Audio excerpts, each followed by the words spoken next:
The tragic tale of King David and Absalom begins with Absalom's ambition to steal the crown from his father. Absalom's betrayal was not just political, he also took David's concubines and forced David out of the kingdom. David, the shepherd king, anointed by God, slayer of Goliath, ruler of Israel. From humble beginnings he rose to greatness, guided by divine favor and his unwavering faith. His name echoed with victory, his reign a testament to courage and faith. Under his leadership, Israel flourished, and his people celebrated his many triumphs. Yet, even David, beloved by God, knew profound sorrow. His heart was often heavy with the burdens of leadership and the weight of his own sins. His life, a tapestry woven with threads of triumph and tragedy. Each victory was shadowed by personal loss, each joy tempered by sorrow. David united a nation, his reign a beacon of prosperity.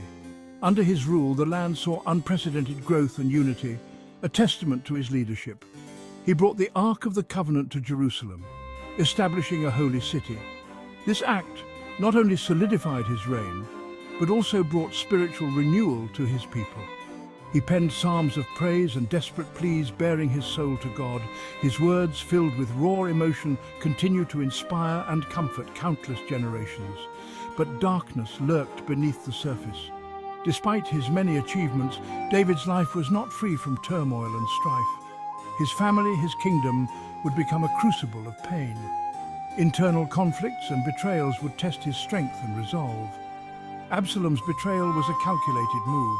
He won the hearts of the people and declared himself king, forcing David to flee. David's once triumphant reign was now overshadowed by his son's treachery. The seeds of rebellion sown in the fertile ground of ambition and resentment. These seeds would grow into a full-blown conflict, threatening the very foundation of David's kingdom. David, the mighty king, would face a battle that shook his very soul. In the end, his legacy would be one of both triumph and tragedy, a testament to the complexities of human nature and divine destiny. Absalom. His name meant father of peace, a cruel irony. He was dazzling, hair like spun gold, a face that could launch 1,000 ships. His beauty was legendary, a gift and a curse. People flocked to him, enchanted by his charisma. His presence was magnetic, drawing people in like moths to a flame. He possessed an intoxicating blend of charm and ambition, a dangerous combination. Absalom, the beloved son, was a figure of immense potential and peril, yet a shadow lingered in his heart. Despite his outward perfection, inner turmoil brewed.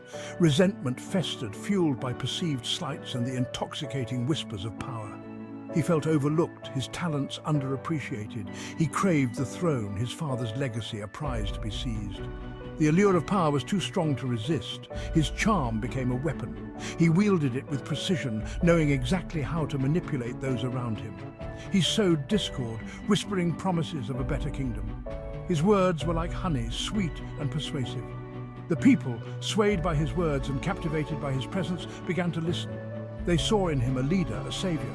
Absalom's actions were ruthless. He publicly took David's concubines, a symbolic act of his dominance. David, heartbroken and in exile, could only watch as his kingdom was torn apart. The seeds of rebellion had been sown, and the harvest would be bitter. As Absalom's power grew, so did the tension. The kingdom was divided, and a final confrontation between father and son seemed inevitable.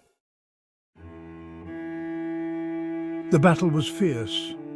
Absalom, caught in the branches of a tree, was left vulnerable. Joab, David's commander, found him and, despite David's orders to spare his son, killed Absalom. The battle lines were drawn and the fate of a son hung in the balance.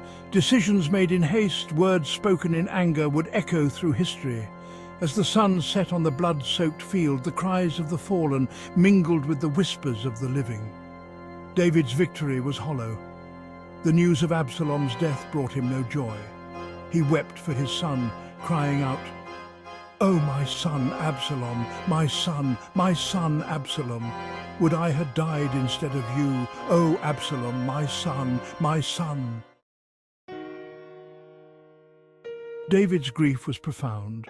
Though he had won the battle, he had lost his son. The kingdom was restored, but David's heart remained broken, forever mourning the loss of Absalom.